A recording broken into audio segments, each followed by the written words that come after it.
Field note number 50. By the third visit, your judgment changes. When the job site is an SUV and a leash. We had our first heat wave here in Ohio this past week. If you've never spent time near one of the Great Lakes once the summer humidity settles in, you may not fully understand what 85 degrees Fahrenheit with a real field temperature of 95 degrees Fahrenheit actually means. This is not the dry desert heat. This is the air you can wear.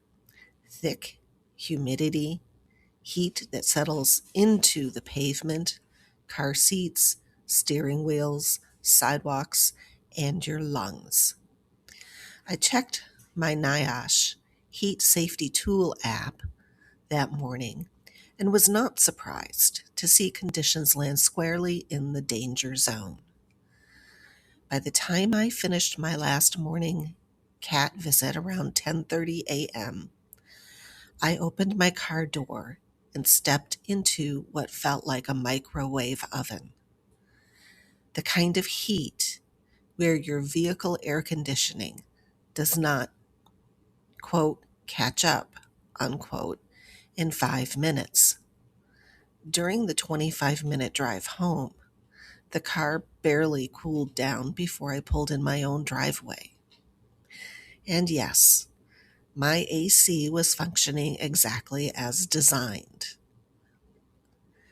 Although it sure had me flagging a few questions. That is what cumulative heat load looks like. Ironically, even professional soccer players visiting the United States this week for the World Cup have openly struggled with the heat and humidity conditions despite organized acclimatization periods, medical oversight, hydration teams, and conditioning staff. Fans from the UK have been complaining online about the match conditions. That should probably tell us something. Heat stress is not simply about being tough enough. We're used to summer. Even highly conditioned athletes with support systems are being affected by cumulative heat exposure. Now compare that to a pet sitter running solo mobile routes for 8 or 10 hours a day. Not one dramatic event, not someone collapsing on the asphalt, not a sensational emergency headline, just repeated exposure layered throughout the day.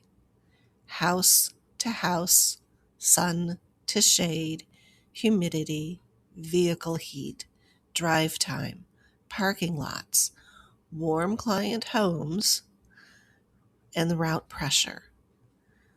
Very little true recovery time between visits. And I don't even walk dogs anymore. As I drove home that morning, I thought about all the years that I did. Those summer sidewalks, those full sun trails, back seats baking in parking lots, dogs that still needed exercise, and cars that never fully cooled down between stops. We spend a lot of time in this industry talking about heat safety for pets. The brachiocephalic dogs, the puppies, the senior dogs, the hot pavement, the paw protection, and hydration reminders. We carry water for the dogs. Does your team carry water for themselves? We should. But caring about heat safety for pets is not automatically the same thing as protecting your team from occupational heat exposure. That is an entirely different kind of conversation. We break car windows to rescue dogs from heat exposure. Meanwhile, some pet sitters are climbing back into superheated vehicles 10 or 12 times a day during summer route work. OSHA National Emphasis Program for Outdoor and Indoor Heat-Related Hazards. Where is your business currently at with the OSHA National Emphasis Program for Outdoor and Indoor Heat-Related Hazards? Oh, by the way, did you notice something in that headline? Outdoor and indoor. Are you logging heat risk days this summer? Do you realize that is even an expectation? Are your supervisors trained to recognize cumulative heat exposure and early heat illness symptoms? Are your dog walkers think their GPS tracked walks look like ice cream cones yet? Do you know which routes place workers in the highest exposure conditions? Does someone on your team spend hours moving between homes where the thermostat is set at 80 degrees Fahrenheit while the outside humidity remains dangerously high? Have you considered what repeated entry into heat-soaked vehicles does physiologically over the course of a full shift? And perhaps the harder question, at what point does "they're used to it" become normalized occupational exposure? Because for all the acclimatization efforts of the UK team, they are still struggling with the heat. Heat illness prevention is no longer just a construction industry discussion. If you employ pet sitters working mobile routes during summer conditions, this is part of your workplace too. The pet care industry is changing.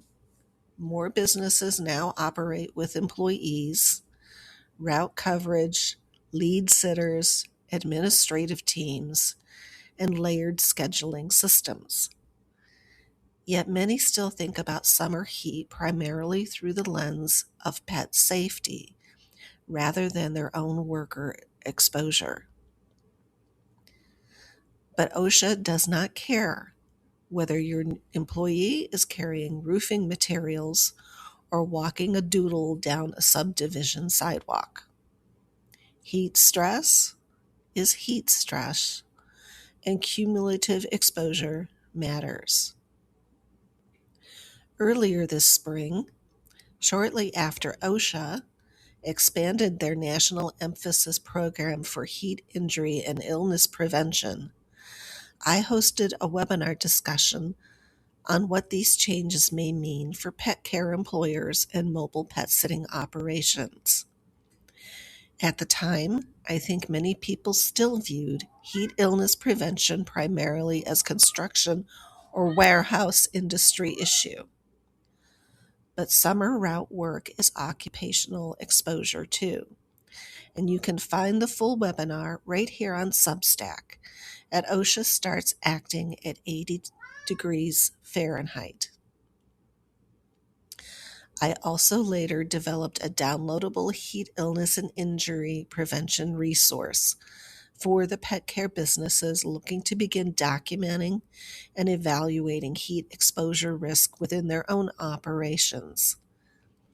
You can download them at the links provided here on Substack. So before your team gets into another hot car, be sure to check out the Heat Illness and Injury Prevention Program and download the OSHA NIOSH app for heat illness. Thank you, and have a safe and productive week.